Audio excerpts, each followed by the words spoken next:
누가복음 12장 35절부터 40절 말씀 우리 한 절씩 교독하겠습니다. 제가 35절을 읽습니다. 허리에 띠를 띠고 등불을 켜고 서 있으라.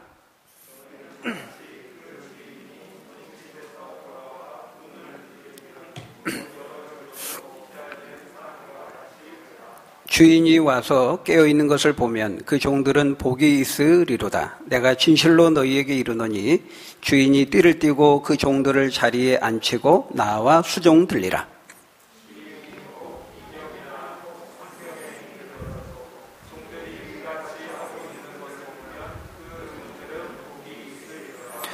너희도 아는 바니 집주인이 만일 도둑이 어느 때에 이를 줄 알았더라면 그 집을 뚫지 못하게 하였으리라.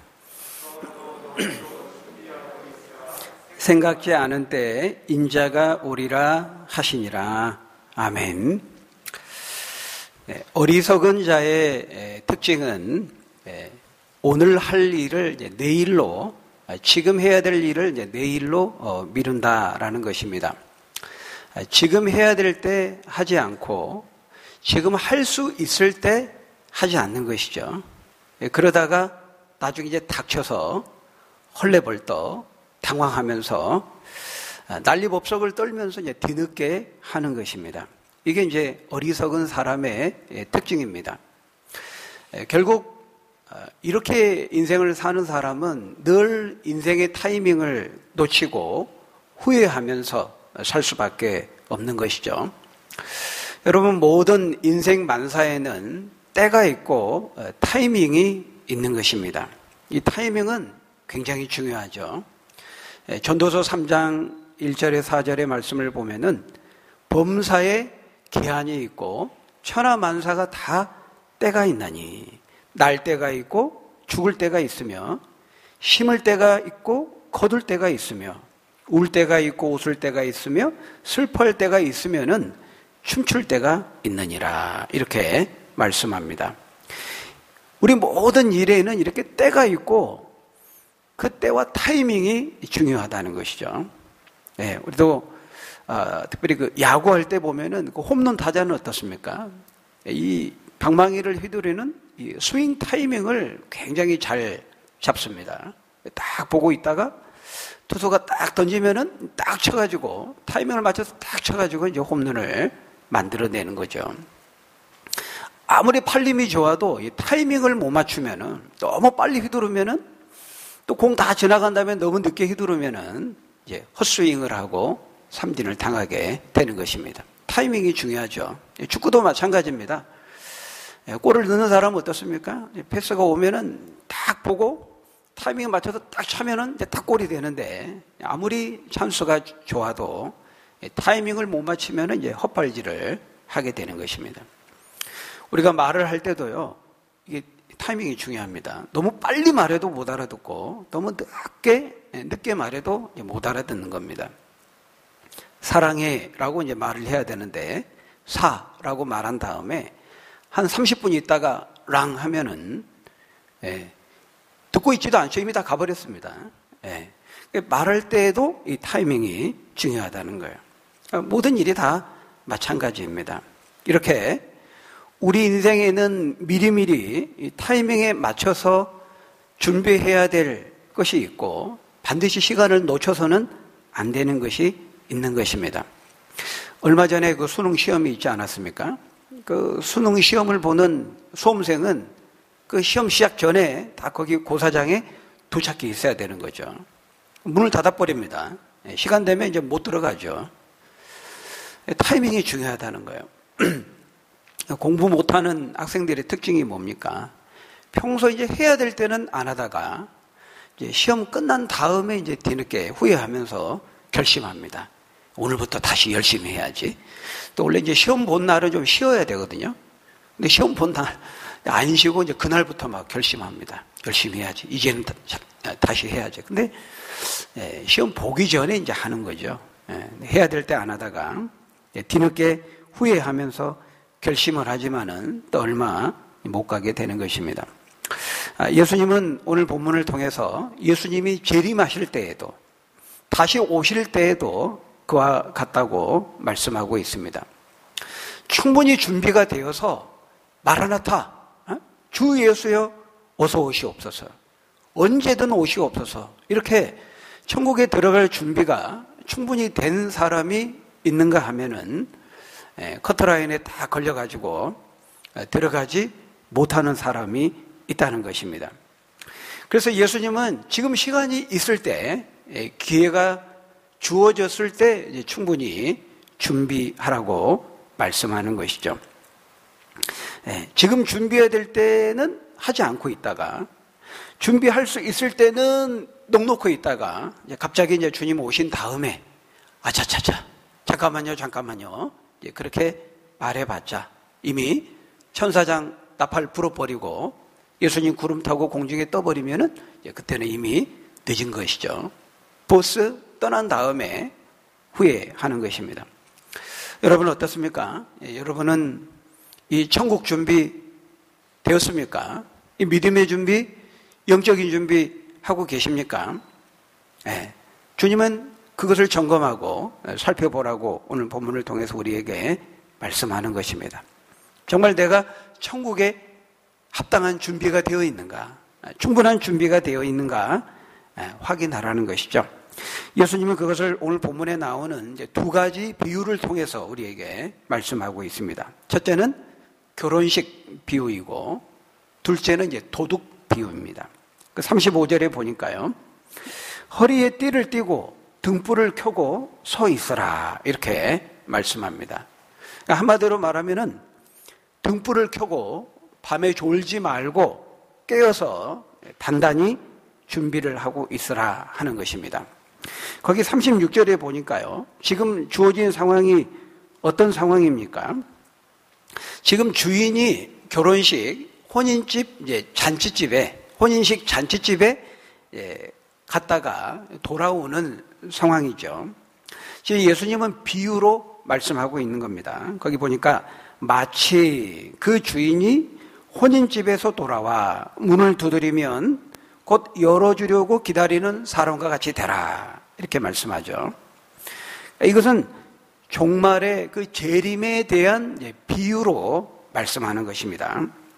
장차 예수님이 다시 오실 것인데, 예수님이 재림하실 것인데, 반드시 우리 앞에 종말이 올 것인데, 그때 우리 성도들이 깨어서 준비되어 있어야 될 것을 지금 주인이 결혼식 잔치집에 갔다가 돌아올 때 허리에 띠를 띠고 등불을 켜고 준비하고 있어야 되는 그 종으로 설명하고 있는 것이죠.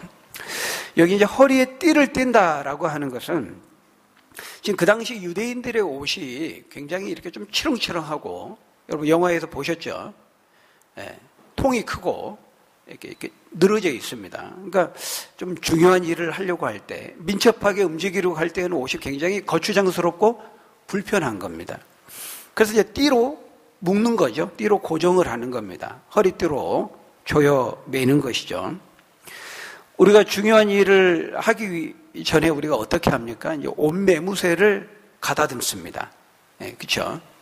그리고 그 조선시대 사극에도 보면은 이제 그 북글씨, 이제 왕에게 중요한 이제 상소를 올리려고 할 때 딱 이제 의관을 정제하고 소매를 다 걷어붙이고 이렇게 북글씨를 쓰잖아요. 그게 단순히 이제 이 먹에 소매가 안 묻게 하기 위해서만이 아니라, 이거 왕에게 이제 올려야 될 중요한 상소를 이제 올릴 때 그 이제 마음가짐을 단정히 하는 거, 마음의 그 준비를 하는 것을 이제 그렇게 옷 매무새를 가다듬는 것으로 표현되는 것이죠. 우리가 마음의 준비를 하게 되면 이제 그게 이제 겉으로 이렇게 표현이 되는 겁니다. 그러니까 이게 띠를 띈다라고 하는 것은 우리가 이제 그 역도 선수를 생각하면 이해가 쉬울 거예요. 여러분 그 역도 선수들이 역기를 들어 올리려고 할 때, 여러분 올림픽 할 때 보셨죠? 제일 먼저 뭘 합니까? 역도 선수들이 허리띠를 단단히 조여매죠. 그리고 손에 미끄러지지 않도록 분을 바르는 겁니다. 이런 것들이 다 뭡니까? 이제 마음의 준비와 각오를 다지는 거죠. 그러니까 우리가 예수님의 재림과 종말을 준비하는 데 있어서도 이런 마음의 준비와 각오를 다지는 것이 필요하다는 것입니다. 마치 역도 선수가 역기를 들어 올리기 전에 허리띠를 단단히 조여매고 손에 분을 바르고 그 다음 어떻게 합니까? 역기를 째려보죠. 노려보는 겁니다. 이 마음의 준비를 하는 거죠. 시선을 역기에 고정하고 마음의 이제 긴장을 늦추지 않으면서 정신을 온통 이제 집중하면서 마음의 고삐를 다잡으면서 각오를 다지고 마치 역기와 싸우듯이 기합을 넣고 이제 역기를 들어 올리면 이제 금메달이 되는 것이죠. 그런 것처럼 우리들도 주님의 이 재림과 종말을 아무 생각 없이 맞이하면 안 된다는 것입니다. 거기에는 우리 마음의 준비가 필요하다는 것이죠. 믿음의 준비, 영적인 무장, 영적인 싸움이 필요하다는 것입니다. 여러분, 우리 믿음의 사람들이 이 준비를 잘 하도록 세상은 우리를 절대로 그냥 내버려 두지 않습니다. 사탄도 놀고 먹지 않죠. 끊임없이 우리가 이 준비를 하지 못하도록 사탄도 근신하여 깨어서 우리를 미혹하고 유혹하는 것입니다. 우리를 넘어뜨리기 위해서. 성경은 어떻게 비유하고 있습니까? 마치 사자가 먹잇감을 삼킬 자를 찾는 것처럼 두루 다니면서 아주 매서운 눈초리로 바라보면서 그 사탄이 우리를 바로 이 준비를 하지 못하도록, 이 재림에 대해서, 종말에 대해서 준비하지 못하도록 우리의 마음과 믿음을 빼앗아가고 우리의 생각과 주의를 분산시킨다고 말씀하고 있습니다. 어려움이 있는 것이죠. 준비하는 데 있어서 싸움이 있는 겁니다. 여러분, 오늘 본문에 나오는 이 비유에 나오는 이 종들의 어려움이 뭡니까? 주인이 잔치집에 갔다가 언제 올지 모른다는 것입니다. 거기 38절에 보면은 주인이 혹 2경에나 혹 3경에 이르러서도 종들이 그같이 하고 있는 것을 보면 그랬죠. 여기 2경이나 3경이나 라고 하는 이 말은 이제 시간대를 가리키는 겁니다. 특별히 그 당시에는 이 밤을 시간대를 나누어서 표현했어요. 그러니까 해가 지는 이제 6시부터 그 다음날 새벽 6시까지 12시간을 시간대를 나누어서 이렇게 1경, 2경, 3경 이렇게 표현을 했습니다. 그러니까 로마식으로 하면은 해가 지는 6시부터 그 다음날 새벽 6시까지 로마식으로 하면은 3시간씩 나눈 거예요. 그래서 1경, 2경, 3경, 4경 이렇게 나눴고요. 유대식으로 하면 이제 4시간 간격으로 나눈 겁니다. 해가 지는 6시부터 4시간이니까 1경이 몇 시까지죠? 밤 10시까지죠. 밤 10시까지. 2경은 밤 10시부터 새벽 2시입니다. 오늘날로 말하면 오늘날 우리들에게 그 10시부터 한 2시까지 그때쯤을 이제 2경 이렇게 표현을 하고 이제 새벽 2시부터 이제 날이 새는 해가 뜨는 한 6시까지를 그 정도를 이제 3경 이렇게 표현을 한 겁니다. 그러니까 우리들은 시간 단위도 아니고 분 단위도 아니고 우리는 초 단위로 계산해서 정확하게 시간을 잡고 약속을 하잖아요. 근데 그 당시에는 시계가 없었으니까 핸드폰도 없었으니까 그렇게 정확하게 시간을 계산하고 약속을 잡을 수가 없는 겁니다. 그러니까 지금 주인이 언제 온다는 것을 정확하게 알 수가 없는 거예요. 정확하게는 고사하고 거의 언제 올지 감을 잡기가 어려운 것이죠. 그러니까는 정확하게 시간을 계산할 수 없으니까 해가 지고 이제 요 정도 우리로 하면 10시까지 이렇게 기간이 흐르면 이때는 한 1경 이렇게 이제 계산을 한 거예요. 그리고 밤이 많이 깊어져서 자정이 넘고 아주 이제 칠흑같이 어두워지는 그때를 한 2경. 그게 이제 우리로 계산하면은 한 10시부터 새벽 2시. 그 정도죠. 시간을 보면서 요 기간은 이제 2경 이게 아니고 그쯤 그 해가 이제 다시 뜨려고 할 때 그 새벽 한 2시부터 6시 그 정도를 이제 3경 이렇게 이제 한 거죠. 그러니까 뭉뚱그려서 한 겁니다. 시계가 없으니까. 핸드폰이 없으니까. 그러니까 요쯤은 1경, 2경, 3경 한 거예요. 그러니까 한 2경이나 3경이나 이렇게 이제 뭉뚱그려서 말을 하는데 그 범위가 굉장히 넓은 거죠. 그죠? 그러니까 딱 이경 이렇게 말해도 그 범위가 어느 정도 됩니까? 밤 10시부터 2시까지잖아요. 4시간. 넓죠, 범위가. 근데 딱 이경도 아니고 딱 삼경도 아니고 이경이나 삼경이나 그러니까 빨리 오면, 주인이 빨리 오면은 한 밤 10시가 되고, 늦게 온다 그러면 거의 새벽 6시에 올 수도 있는 거예요. 그러니까 한마디로 말하면 정확히 언제 올지를 모르는 그런 상황이죠. 여러분, 예수님이 이 땅에 오시는 것도 마찬가지라는 거예요. 재림과 종말을 준비하는 우리에게 있어 어려움이 뭡니까? 주님이 언제 오시는지를 모른다는 것입니다. 예수님이 뭐라고 말씀했어요?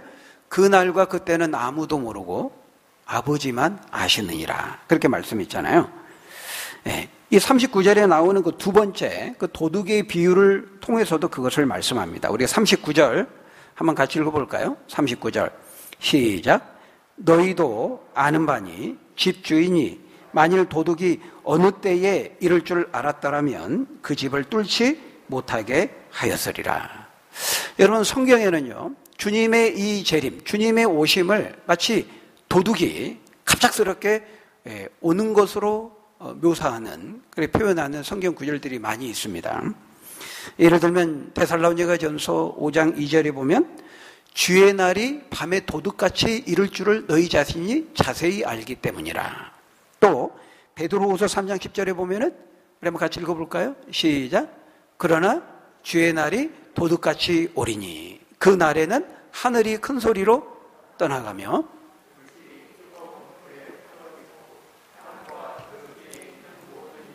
드러나리로다. 예.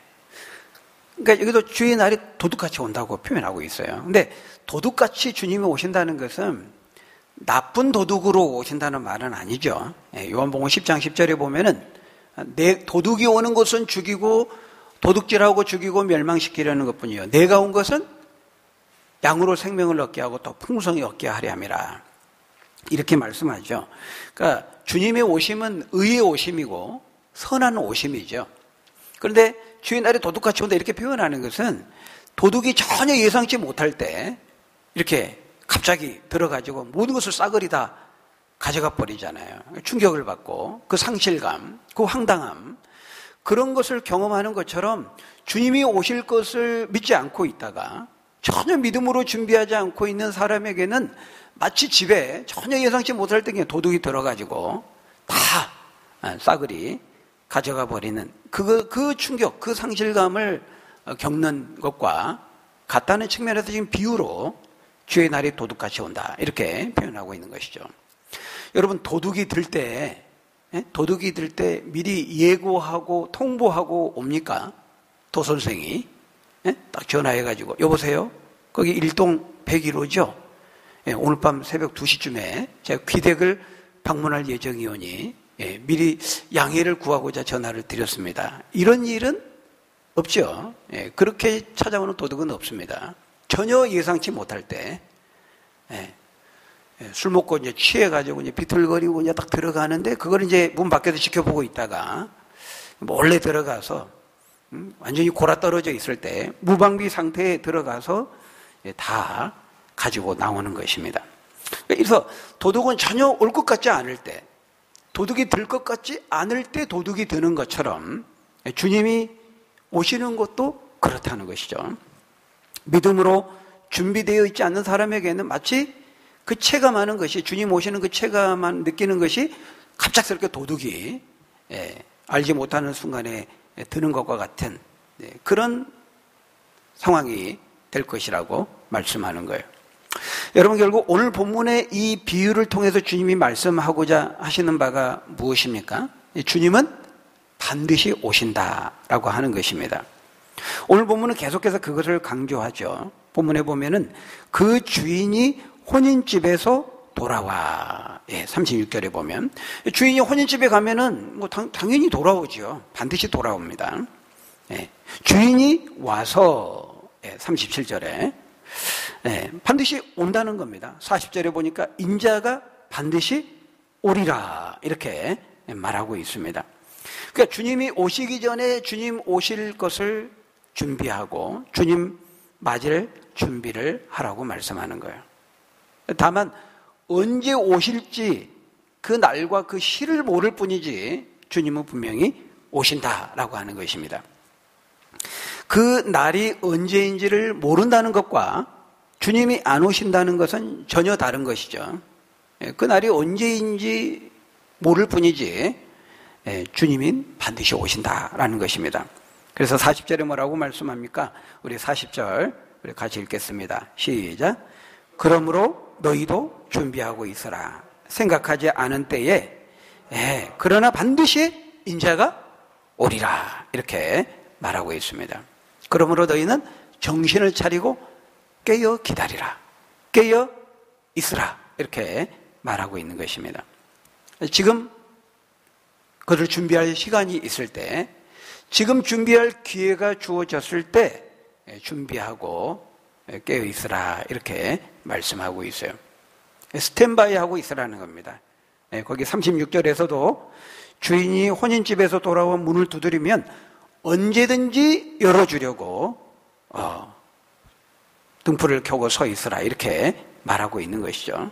언제든지 스탠바이 하고 있어야 된다는 것입니다. 37절에서는 그렇게 말하죠. 깨어있는 것을 주인이 보면 그랬습니다. 계속해서 깨어 있어야 된다 이걸 말하는데요. 그러니까 이거를 반복한다는 건 뭐예요? 깨어 있는 것이 쉽다는 거예요? 어렵다는 거예요? 어렵다는 거죠. 어려우니까 깨어 있으라 계속 반복하는 것입니다.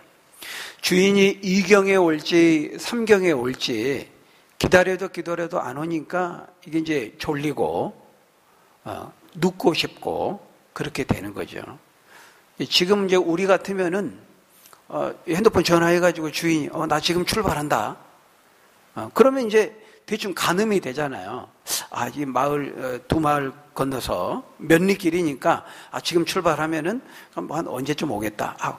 그때 시간이 좀 되네. 1시간 후니까 좀 눈 좀 붙여야 되겠다. 뭐 그렇게 할 수가 있는데 이때는 이제 핸드폰이 없어요. 그러니까 지금 잔치가 끝났는지 출발했는지 안 했는지 도통 모르는 거죠.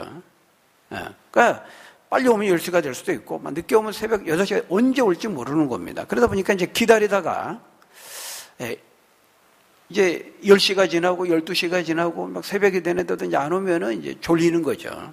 지치는 겁니다. 그러다가는 이제 잠이 들 수가 있는 것이죠. 여러분, 바로 이제 이것이 우리의 어려움이고 우리의 연약함입니다. 기다리다 보면은 연약하고 부족해서 때로는 지쳐 쓰러져 졸 때가 있고 잠이 들 때가 있다는 것입니다. 여러분, 우리의 이 신앙의 삶이라고 하는 것은 그런 점에서 마라톤과 같습니다. 우리의 영적인 싸움은, 우리의 영적인 레이스는, 우리의 영적인 경주는 이런 100m 단거리 코스가 아니죠. 마라톤입니다. 긴 여정입니다. 장기간의 영적인 레이스죠. 그러다 보면은 이 마라톤이 얼마나 힘듭니까? 42.195km를 쉬지 않고 뛴다는 것은 굉장히 힘든 거죠. 그러다 보면 우리도 이제 쓰러지고 넘어질 때가, 졸 때가 있는 것이죠. 그래서 계속해서 주님은 독려하는 겁니다. 깨어 있으라. 등불을 켜고 주인이 올 때까지 서 있으라. 이렇게 말하고 있는 것이죠. 여러분, 우리가 이 장기간의 마라톤 레이스이기 때문에 이 싸움이 쉽지가 않습니다. 그러니까 우리는 더 이 말씀에 도전을 받고 매일매일 우리 자신을 쳐서 준비시켜야 되죠. 히브리서 3장 13절, 14절 보면 이렇게 말씀합니다. 우리 한번 같이 읽어볼까요? 시작. 오직 오늘이라 일컫는 동안에 매일 피차 권면하여 너희 중에 누구든지 죄의 유혹으로 완고하게 되지 않도록 하라. 우리가 시작할 때 확신한 것을 끝까지 견고히 잡고 있으면 그리스도와 함께 참여한 자가 되리라. 여기 보니까 우리는 그래서 매일 하나님의 말씀으로 권면을 받아야 돼요. 서로 피차, 서로. 목사만 성도들이 일방적으로 권면하는 것이 아니라 목사도 격려를 받아야 돼요. 성도들로 하여금 도전을 받고 서로 함께 피차 매일 하나님의 말씀과 은혜를 필요로 한다는 거예요. 그렇게 될 때 우리가 이 죄의 유혹, 사단의 유혹으로부터 우리의 마음이 완고하게 되지 않고 이 영적인 싸움에서 이길 수 있다는 것입니다. 시작할 때 확신한 것을 끝까지 견고히 잡기 위해서는 우리가 매일매일 중단하지 않고 우리가 이 영적인 준비하는 과정에서 영적인 고삐를 늦추고 긴장을 늦추고 손을 놔버리고 그러면 안 된다는 거예요. 우리가 이게 매일 성경을 읽고 매일 큐티해야 되고 매일 기도해야 되고 그렇게 해야 될 이유가 여기 있는 거예요. 우리 마라톤이고 우리 쉽게 지쳐서 졸 수 있고 넘어질 수 있고 지쳐 쓰러질 수 있는 자들이거든요. 그러니까 영적인 하나님의 그 은혜의 자양분을 매일매일 공급받아야 되는 거죠.